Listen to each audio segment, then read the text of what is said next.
बिस्मिल्लाहिर्रहमानिर्रहीम। सरदार ज़ोहैब एक नई वीडियो के साथ आपके सामने। उम्मीद आप सब लोग खैरियत से होंगे। आज की स्टोरीज़ का जिक्र करते चलें तो सबसे पहले हम बात करेंगे, एक्चुअली हम शुक्रिया अदा करेंगे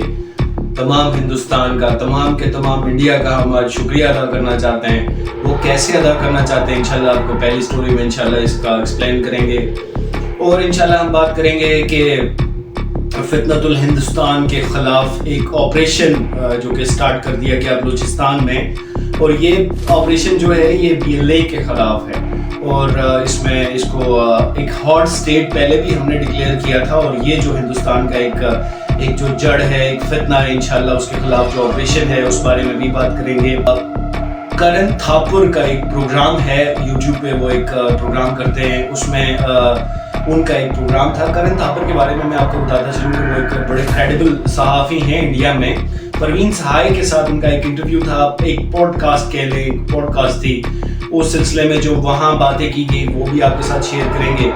और इसके साथ साथ फ्रांस ने एक दफ़ा फिर जो सोर्स कोड राफेल का था, जिस पे इंडिया ने फ्रांस को रिक्वेस्ट की थी कि उसे सोर्स कोड दिया जाए, फ्रांस ने एक दफ़ा फिर उसके लिए मना कर दिया गया है और डिक्लाइन आया है फ्रांस की तरफ से कि हम आपको ये सोर्स कोड नहीं दे सकते। बेसिकली सोर्स कोड क्या है?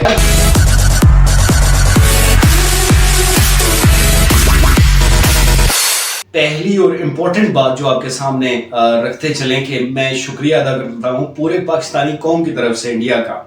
और स्पेशली मोदी का, कि उन्होंने पूरी कौम को यकजा कर दिया। नाजरीन, आपको पता है कुछ अरसा पहले लाइक इस इंडिया के ये जो एक फॉल्स फ्लैग ऑपरेशन और उसके बाद ऑपरेशन सिंदूर जो उसने किया, जिसमें हमारे काफ़ी जो सिविलियंस हैं वो हर्ट हुए, कुछ बच्चे मारे गए, तो इसके बाद कौम में एक यकजहती नज़र आई है। कौम एक दफ़ा फिर एक स्टांस पे खड़ी है। बॉन्ड नजर आ रहा है between peoples of Pakistan and army. ये बड़ा ज़रूरी है, याद रखें। मैं पहले भी मुख्तलिफ व्लॉग्स में इस चीज़ की तरफ इशारा कर चुका हूँ कि हमें यकजा रहना पड़ेगा, हमें मजबूत रहना पड़ेगा। और ये पाकिस्तानी कौम एक ऐसी कौम है कि जिसको एक कॉमन दुश्मन ही हमें यकजा कर पाता है, ख्वाह वो इंडिया हो या ख्वाह कोई दहशतगर्दी हो या इस तरह का सिलसिला। तो लास्ट टाइम मैंने आपसे जिक्र किया था कि अगर हमें एक कॉमन दुश्मन मिला रहे जैसे कि इंडिया, तो ये एक कॉमन दुश्मन की वजह से, इंडिया की वजह से, जैसे कि इंडिया ने हमला किया, पूरी की पूरी कौम पाकिस्तानी फौज के साथ खड़ी हो गई। जो पाकिस्तानी फौज के बारे में मैं आपसे गुजारिश करता चलूं कि हम लोग बेसिकली भूल गए थे कि हम एक मिलिट्री स्टेट हैं, हमारा वजूद ही एक मिलिट्री स्टेट है। याद रखिए कि 1947 में आज़ादी लेने के बाद से आज तक हमने सिर्फ एक ही चीज़ की तैयारी की है, और वो ये कि हमने खुद को डिफेंड कैसे करना है। हमने खुद को डिफेंड करते हुए दुनिया में 205 से ज़्यादा ममालिक हैं, उसमें से सिर्फ 8 ममालिक ऐसे हैं जिनके पास एटम बम की सहूलत या ये इजाद मौजूद है। हमारे पास हमारे दिफा को सबसे ज़्यादा मजबूत करने वाली जो यूनिट है वो एटॉमिक पावर है, और हम उन 8 मुल्कों में हैं कि जिन जो डिक्लेयर्ड हैं कि these countries are atomic power। और इसके साथ साथ मैं आपको एक और बात बताता चलूं कि पाकिस्तान का जिक्र उन चुनिंदा ममालिक में होता है कि जो इस पूरी दुनिया में सबसे ज्यादा इन्फ्लुएंस रखते हैं। इन्फ्लुएंस होने के साथ साथ हमें अपने दिफा को बहुत ज्यादा मजबूत, क्योंकि इंडिया शुरू से कभी 1947 से लेके आज 2025 तक इंडिया ने कभी ये नहीं माना कि पाकिस्तान के वजूद को तस्लीम नहीं किया, पाकिस्तान को एक हकीकत नहीं समझा, और वो ये समझते हैं कि वो अखंड एक भारत का जो नारा वो लगाते हैं कि हमने इस जो पाकिस्तान की टेरिटरी अलग हो गई, इसको वापस यूनाइट करके हम। तो याद रखें कि यूनाइट तो बेशक होगा, इंडिया वालों से मेरी ये गुजारिश है कि बिल्कुल यूनाइट होगा, लेकिन याद रखें कि जब भी यूनाइट होगा इस पर मुस्लिम हुकूमत होगी। हमने 1000 साल आप पे हुकूमत की, हम जानते हैं कि आपको इस तकलीफ का, इस दुख का और ये जलन के 1000 साल हुकूमत करने के बावजूद हमने जब अंग्रेज़ों से आज़ादी हासिल की तो उसमें आप अलग हो गए और हमने एक अलग मुल्क। तो यकीनन इस चीज़ को डिफेंड करने की ज़रूरत है और इस चीज़ को समझने की ज़रूरत है कि हम सारी ज़िंदगी एक मिलिट्री स्टेट रहेंगे। हमें एक मजबूत आर्मी चाहिए, और मजबूत आर्मी के साथ साथ हमें एक मजबूत अवाम भी चाहिए, और अवाम में आपस में मजबूती चाहिए, इत्तेहाद चाहिए, और इसके लिए हमें ज़रूर काम करना चाहिए। ये हमें देखने को मिलेगा भी कि जब जब इंडिया ने पाकिस्तान के खिलाफ कोई कार्रवाई शुरू की, कोई जंग का ऐलान किया, कोई इस तरह का मामला स्टार्ट हुए, तो यकीनन पूरी की पूरी कौम एक पेज पे इकट्ठी हो गई, और आज गंदे अंडे जरूर मौजूद हैं कि जो आज भी इस चीज को नेगेटिव लेते हैं और इसके खिलाफ कमेंट करते हैं। पर मैं आपको बताता चलूं कि कहें तो 90% और 90+% जो अभी अवाम है वो फौज के साथ खड़ी है और वो फौज की खैरख्वाह है। आज की जो दूसरी स्टोरी जिसके बारे में मैं बात करता चलूं कि बलूचिस्तान में एक ऑपरेशन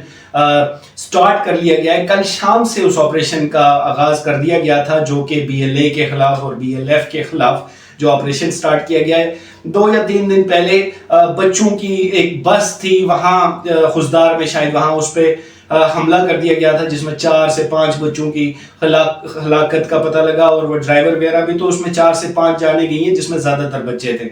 तो याद रखिए कि अब ये एक दी एंड था, और हम वैसे भी इसके खिलाफ तैयारी कर रहे थे, पाकिस्तानी आर्मी इसके खिलाफ तैयारी कर रही थी। यकीनन इंडिया का जो क्लैश था उसमें हम थोड़ा सा हमारी जो फोकस था वो डाइवर्ट जरूर हुआ, लेकिन हमारी तैयारी BLF के खिलाफ और BLA के खिलाफ थी ही। इस चीज में मैं आपको ये बताता चलूं कि ये जो BLA वाले हैं या ये जो मुजीब ब्रिगेड है, ये इस तरह की जो प्रॉक्सीज हैं, ये इंडिया की प्रॉक्सी है, ये इजराइल की प्रॉक्सी है। यहाँ कोई भी ऐसे बलूचिस्तान के लोग मौजूद नहीं है कि जो पाकिस्तान से अलग होना चाहते हैं। हाँ, उनकी जाती ज़रूरतें या उनकी जाती जो परेशानियां ज़रूर मौजूद हैं। कुछ गुमशुदा लोग मौजूद हैं, वहाँ का इंफ्रास्ट्रक्चर अच्छा नहीं है, एजुकेशन का सिस्टम नहीं मौजूद। लेकिन आपसे गुजारिश ये करता चलूँ कि ये बाकी सारी जो डेवलपमेंट होती है वो सिक्योरिटी के बाद आती है। उसकी मिसाल आपके सामने है कि आपके बच्चे महफूज नहीं है। अगर आपके बच्चे ही महफूज नहीं है, आपकी वो बसेस और वो ट्रांसपोर्ट का जरिया ही महफूज नहीं है कि जो उनको कैरी ऑन करेगा स्कूल तक, तो फिर आपके स्कूल कैसे चल पाएंगे? आपके बाजार अगर आप खुल के तिजारत नहीं कर पाते, वहां BLA और BLF के लोग आ जाते हैं और इस तरह का सिलसिला वहां बना रहा, तो आप तिजारत नहीं कर पाते, आपके अस्पताल महफूज नहीं रहते, आपकी दीगर जो इमारतें हैं महफूज, आपका जो नॉर्मल जो लाइफ का सेटअप होता है वो नॉर्मल नहीं रहता कि अगर वहां सिक्योरिटी इश्यूज होते हैं। तो सबसे ज्यादा जरूरत इस वक्त ये है कि सिक्योरिटी को फुल प्रूफ बना दिया जाए, और उसके लिए सबसे इंपॉर्टेंट बात यह है कि फौरन से पहले हमें वहां ऑपरेशन करना चाहिए, जो कि स्टार्ट हो गया, और ये एक बहुत खुशहाइन बात है। BLA का बेसिकली नारा ये देखिए, जैसे उन्होंने ट्रेन पे हमला किया, आम लोगों को कत्ल किया, वो लोग बस पे चढ़ते हैं और पाकिस्तानी शहरियत को, बलूचिस्तान के लोगों को छोड़ के बाकी जितने भी पाकिस्तानी शहरी हैं उनको गोली मार दी जाती है, सिर्फ इसलिए कि वो पंजाब से हैं, वो कश्मीर से हैं, वो कराची से हैं या मुख्तलिफ एरियाज से हैं। तो इस तरह की हम दहशतगर्दी किसी सूरत में भी मानेंगे नहीं, ना हमें कबूल हो सकती है, बिल्कुल भी हमें इस तरह की कोई दहशतगर्दी। और वही बात ये है कि फील्ड मार्शल आसिम मुनीर साहब ने ये कहा है कि ये 1500 या 2000 आदमी ये डिसाइड नहीं कर सकते कि बलूचिस्तान को अलग होना है। बलूचिस्तान हमारे माथे का झूमर है, हमारे साथ रहेगा, हमारी मजबूती बने रहेगा, और यकीनन इसमें 47 के बाद से आज तक इस तरह की मुख्तलिफ तहरीक सामने आई, जरूर आई। वो बेसिकली इंडियन प्रॉक्सीज थी, ईरानी प्रॉक्सीज भी काम करती रही हैं, और इसके साथ साथ इजरायली प्रॉक्सीज थी, बेसिकली पाकिस्तान को डिस्टेबलाइज करने का ये एक, चूंकि इंडिया अब कन्वेंशनल वॉर की तरफ दोबारा नहीं जाएगा, उसको पता है जितनी उसको मार पड़ी है वो दोबारा कन्वेंशनल वॉर की तरफ नहीं जाएगा, लेकिन वो जा सकता है प्रॉक्सीज की तरफ, वो BLF को सपोर्ट कर सकता है, कर रहा है। उसकी एक बड़ी मिसाल में इतना ज्यादा शोर इसलिए हूं, या पूरी की पूरी पाकिस्तानी कौम इतनी शोर इसलिए है कि आपको एक चीज का पता है, कुलभूषण यादव यहां से ही गिरफ्तार किया गया था, जो कि इंडियन मेजर है, एक हाजिर सर्विस मेजर बलूचिस्तान में क्या कर रहा है आपको पता है कि वो बेसिकली दहशतगर्दी और BLA वगैरह का जितना भी सेटअप है ये सारे का सारा इंडिया का राइज करता है इजराइल को, और इसके खिलाफ काम करना बड़ा जरूरी है। सबसे पहले हमें अपना आंगन साफ करना पड़ेगा, उसके बाद हम बाहर देखेंगे कि बाहर से कोई अगर आता है तो उसमें हमारे पास कुव्वत इरादी मौजूद है और वो ताकत भी मौजूद है कि हम उस सारे सिस्टम को रोक सकें। अच्छा, आज की जो नेक्स्ट स्टोरी है जिसके बारे में मैं आपको बताता चलूं कि इंडिया को एक दफा फिर मुंह की खानी पड़ी है, और फ्रांस ने जो सोर्स कोड बेसिकली इंडिया ने तीसरी दफा ये सोर्स कोड फ्रांस से मांगा है, राफेल तैयारे का सोर्स कोड मांगा गया है फ्रांस से, लेकिन फ्रांस ने एक दफा फिर इस पे डिनाइल दी है। फ्रांस ने मना कर दिया है कि हम किसी सूरत भी आपको राफेल का सोर्स कोड नहीं दे सकते। उसकी रीजन फ्रांस ने ये बताई है कि बेसिकली जो राफेल तैयारे हैं ये मल्टी नेशनल तैयारा है और ये बहुत सारे मुल्कों में इस्तेमाल होता है, इसलिए इसकी जो सोर्स कोड है या इसकी टेक्नोलॉजी कोड वो आपके साथ हम नहीं, सॉफ्टवेयर कोड इसके साथ शेयर नहीं कर सकते। तो बेसिकली आपको बताते चलें कि सोर्स कोड एक ऐसी, आप कह सकते हैं कि वो सॉफ्टवेयर होता है کہ جو بیسکلی کسی طیارے کو ورک کرنے میں اس کے الیکٹرانک وارفیئر سسٹم میں انڈکٹ کیا جاتا ہے. اور کہنے کا مطلب یہ ہے کہ اگر آپ دیکھیں تو ہمارے پاس J-10 JF-17 تھنڈر اور ساتھ ہی ساتھ ہمارے پاس F-16 کا سورس کوڈ موجود ہے, اور یہ سارے کے سارے طیارے ایک الیکٹرانک وارفیئر سسٹم میں انڈکٹ ہیں, یہ ایک دوسرے کے ساتھ جڑے ہوئے ہیں. یعنی آپ دیکھیں کہ اگر اس کی مثال اس طرح سے ہے کہ آپ دیکھیں کہ PL-15 جو کہ 300 کلومیٹرز تک اس کی رینج تھی اور اس نے 250 کلومیٹرز کے بیونڈ جا کے انڈین رافیل کو ہٹ کیا, یہ کیسے ممکن ہے؟ یہ اگر میں آپ کو بتاتا چلوں تو J-10 طیارے میں جو ریڈار سسٹم لگا ہوا ہے وہ بیسکلی 200 کلومیٹرز تک اپنے نشان کو دیکھ سکتا ہے یا اپنے دشمن کو دیکھ سکتا ہے اور اسے فائر کر سکتا ہے, لیکن 220 to 250 کلومیٹرز پہ ہم نے ایک رافیل کو ہٹ کیا, صرف اس لیے کہ الیکٹرانک وارفیئر سسٹم کے ذریعے وہ جو PL-15 میزائل جو فائر کیا گیا وہ ڈائریکٹلی کنیکٹڈ تھا AWACS کے ساتھ. Basically Pakistan data link 16 use کرتا ہے اپنی الیکٹرانک وارفیئر سسٹم میں, اس لیے تمام کے تمام جتنے بھی ہتھیار ہیں وہ اس الیکٹرانک ڈیٹا لنک سسٹم کے ساتھ اسٹیبلش ہیں یا کمپیکٹیبل ہیں. لیکن انڈیا کے پاس چونکہ رافیل کا سورس کوڈ موجود نہیں ہے تو وہ لائک یہ کہ وہ اس سارے سسٹم کو یوز نہیں کر سکتا, اور فرانس کی طرف سے منع اس لیے کیا گیا کہ اگر کہ وہ اپنا سورس کوڈ انڈیا کو دے دیتے ہیں تو انڈیا اس کو اپڈیٹ تو کر دے گا لیکن وہ ساتھ ہی ساتھ S-400 سسٹم کے ساتھ اس کو اسٹیبلش کرے گا. اس کے لیے اسے رشین انجینئرز کی ضرورت پڑے گی, اور رشین انجینئرز اور ان کے جو سافٹ ویئر ڈیولپرز ہیں ان کے ہاتھ بھی یہ سورس کوڈ لگ جائے گا, جو کہ فرانس نہیں چاہتا. اس کی ایک ویلڈ ریزن ہے اور ہمیں نہیں لگ پاتا کہ نیکسٹ بھی انڈیا کو کبھی یہ سورس کوڈ مل پائے گا. اور لاسٹ جو آپ کے ساتھ سٹوری میں شیئر کرتا چلوں کہ پروین